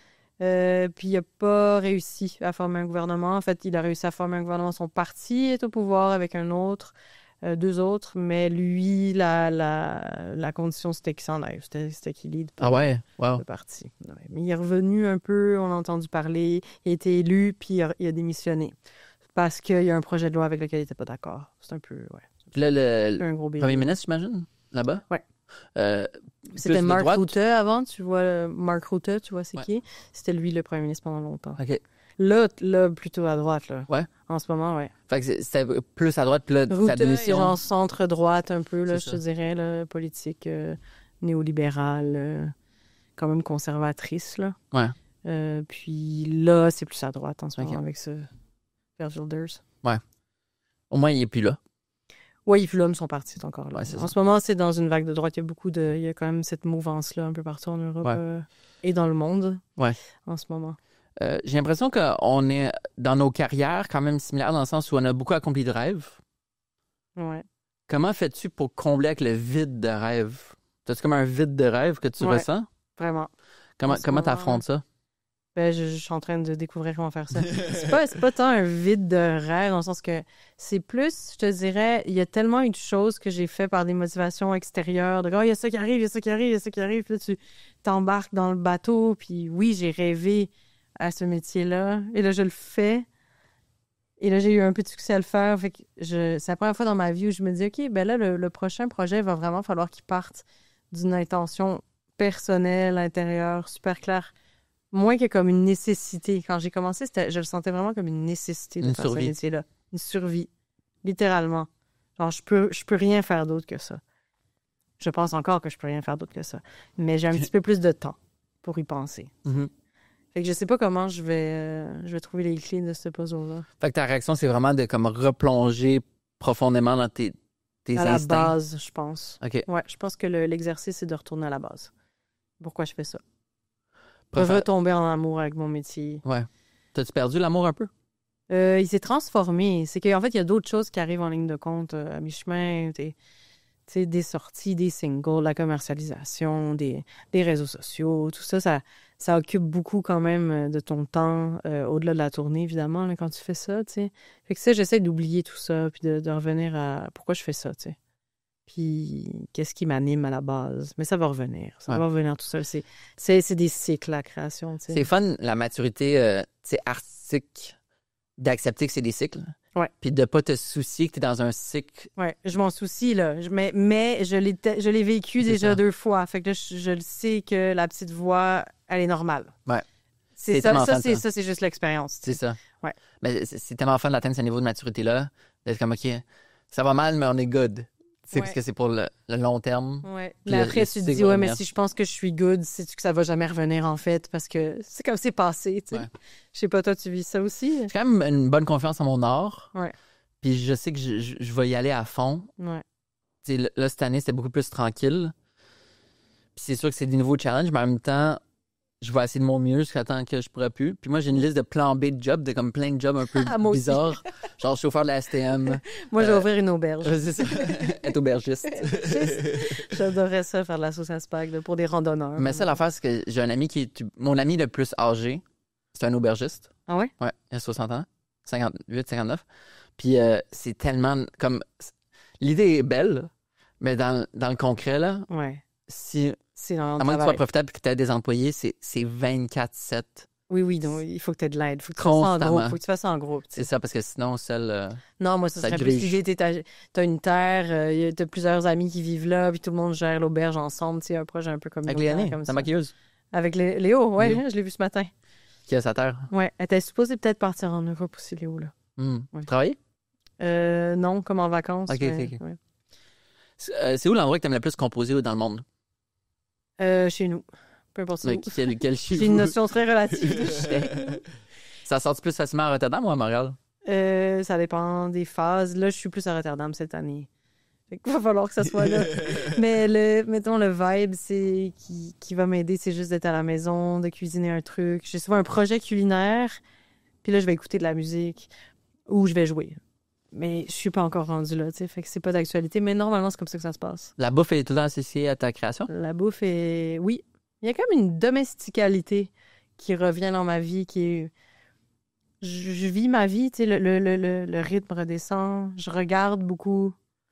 J'observe beaucoup les choses, tu sais. Puis je laisse la musique flower au rythme qu'elle va vouloir sortir. Puis ça peut aller très vite, tu sais. Il y a des pièces que j'ai composées en 3 jours, comme dans un espèce d'élan. Tu sais, là, en ce moment, je suis en train de vivre des trucs quand même. Certainement, ça va sortir en musique, là, tu sais. C'est vrai. Ouais.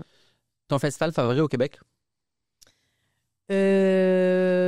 Ben là, c'est sûr que c'est le FEQ pour les envies sur la scène. Ça reste pour moi gravé pour le reste de ma vie. C'est pas un festival où j'allais. Je viens pas de Québec, moi je viens de Montréal. Fait que Mais mettons en tant que consommatrice. le festival de jazz, je pense. Ouais? Ouais, j'y vais depuis que j'ai genre 14 ans, là, tu sais. C'est fun que ça soit tous les soirs, juin. Ouais, C'est puis accessible. puis tout ça, puis toute plein de scènes extérieures gratuites. C'est vraiment un festival que j'adore. Puis à l'extérieur de Montréal, est-ce que tu peux en explorer beaucoup? Est-ce que j'en ai exploré beaucoup? Non, pas vraiment. Parce, Vraiment. quand tu avais été à Joliette, c'était pour le festival de Ça, classique? c'était le festival de la Naudière. C'est ça. Que j'ai jamais assisté au festival de la Naudière. Parce que quand j'ai commencé à vraiment faire de la musique activement ici, c'est pas un monde que je connaissais tant que ça, la vérité. J'étais plus dans le monde du film, de la publicité. Ouais. C'est plus ça le monde que je connaissais, tu sais, le FNC, les festivals de cinéma. La musique, quand même peu, tu sais, plus jeune, je consommais beaucoup de musique, mais plus punk. Tu sais, j'allais au Somersault, tu sais ça? Non. C'est normal. mais ce genre de festival-là, puis j'allais beaucoup dans les bars aussi, à Montréal, tu sais, au Spectrum, puis, tu sais, au Foufoune électrique, plus local. Je suis quand même très montréalaise, là. On est content que tu le sois. Ouais, ben maintenant, je connais mieux le Québec que jamais, en fait. J'ai Ouais. découvert plein de belles places. On a tellement des belles salles. Je m'étais quand même peu familiarisée autant avec différentes régions du Québec. J'avais l'Abitibi, parce que ma mère vient de là. Mais on a passé quand même beaucoup de notre vie entre Paris et Montréal. Tu sais, beaucoup à Montréal. Ouais. Dernière question. Mm. Quand tu nous quitteras dans l'au-delà, Ouais. qu'est-ce que tu aimerais qu'on se souvienne de toi? Oh, ce que vous voulez. Libre à tous. Whatever you want. J'espère que je vais avoir semé un peu d'amour, un peu de beauté, de la tendresse surtout. J'espère que les gens que j'aime vont être corrects puis qu'ils vont continuer à vivre, puis à aimer, puis à profiter de la vie. J'espère surtout que le deuil va pas les arrêter. Tu sais, ce serait ça mon plus grand souhait. Puis pour les autres, ben, j'espère que je vais avoir parsemé un peu de beauté. Un manifeste de la douceur. Ouais. Puis lutter par la beauté, tu sais, ça, c'est quelque chose auquel je crois beaucoup. C'est vrai. Merci, Alex, beaucoup d'avoir pris le temps avant ton vol de passer. Merci. J'espère que ce ne sera pas un vol tragique, mais j'aurais Non. mis des beaux souhaits dans l'univers au cas où. Au moins, c'est fait, c'est annoncé. Ouais. Merci, Alex. Merci à toi.